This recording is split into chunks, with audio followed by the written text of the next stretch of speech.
You're with Julian Brown and a review of Ocean's 11, as this is part of my 4K retro review series, and I meant to do it recently. Steven Soderbergh's son, he's had an amazingly interesting journey as a filmmaker.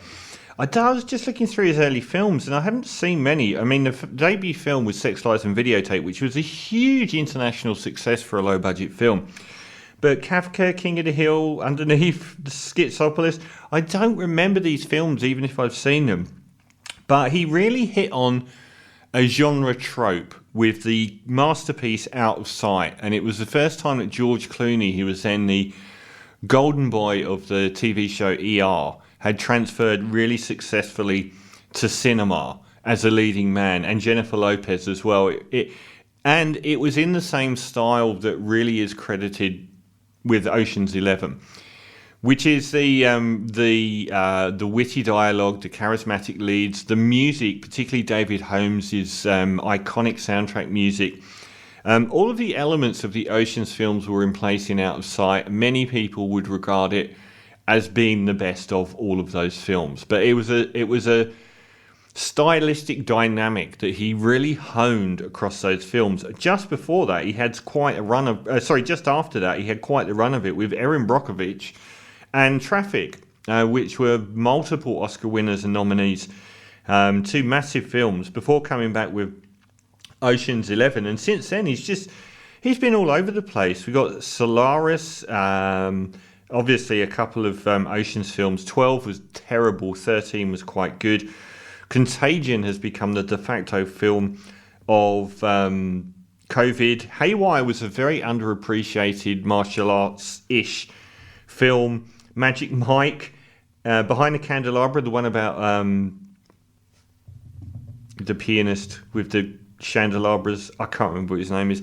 But they're all different and in different ways. There's not really been anything that interesting in recent years, but he's never stuck in one lane. And he's made some political stuff as well along the way. But Ocean's 11 is the one that I went back to. And I changed my opinion about it quite a lot. So it's a remake of the very famous 1950s film Ocean's 11, which starred the most iconic Rat Pack. So we got Dean Martin and Frank Sinatra and Sammy Davis Jr. And there's this very famous picture of them walking along at the end of the film, which is the image of the Rat Pack. The Rat Pack were actually the second Rat Pack, because the original one was led by Humphrey Bogart. So the Sinatra-led one, which is probably more famous, actually came out of that in a way. And it's never got great reviews, but it is really worth watching, particularly Dean Martin. There's a lot of charisma, a lot of the way that he does dialogue. And the story itself is a little bit odd as well. But it centers around a group of reprobates trying to rip off a very wealthy person and get away with it. And in this case, we get George Clooney and Brad Pitt round up a group of 11 in total people, because Elliot Gould has been very hard done by a casino magnate moving into Vegas and basically wiping the floor with him.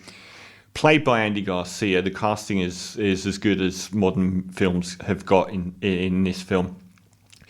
So they all hatch a plan to rob this casino that Andy Garcia runs and steal $120 million, because it's the pooling place for 3 casinos at once.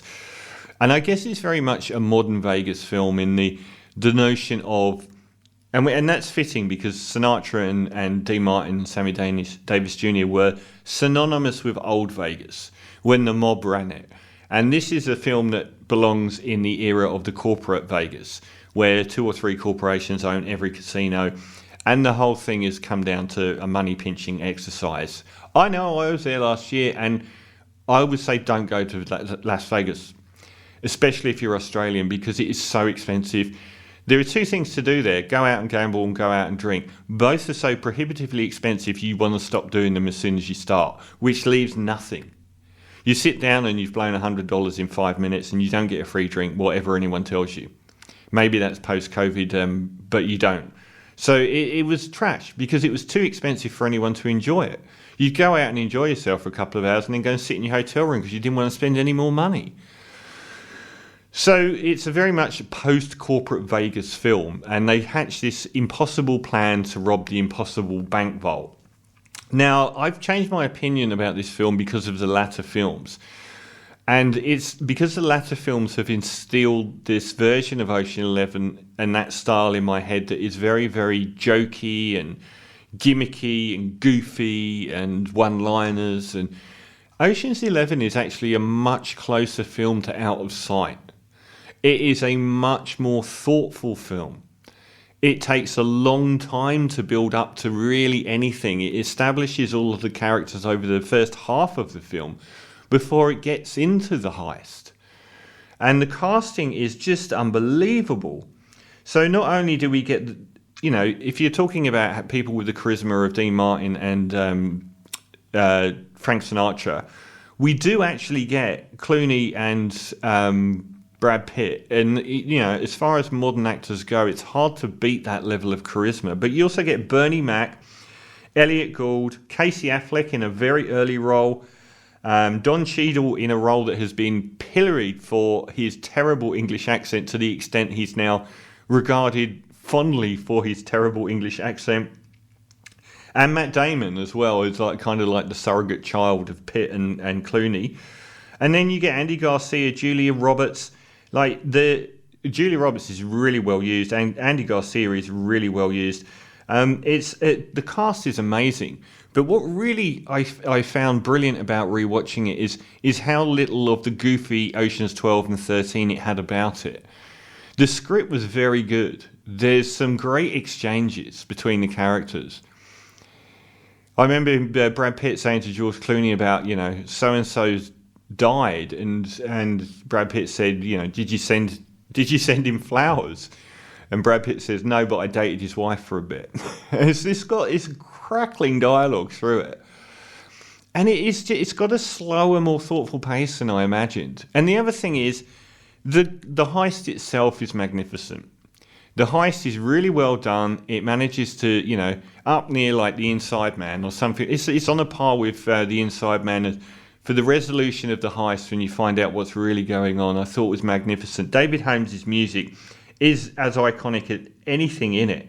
I used to have the CD of David Holmes when he was Last Exit or something. He did all his soundtrack work in a row, and it's this really evocative music that has been ripped off countless times since. But the whole aesthetic of it is stunning. It's really well put together. So I think this is well worth revisiting. It's almost one of those films that's been clouded a little bit by what followed.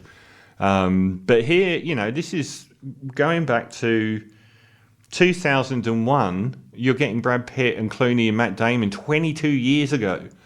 Even though you see those faces all the time, the characterization that Clooney plays is excellent, on a par with his brilliant character in Out of Sight, and his relationship in it with Julia Roberts is excellent in this.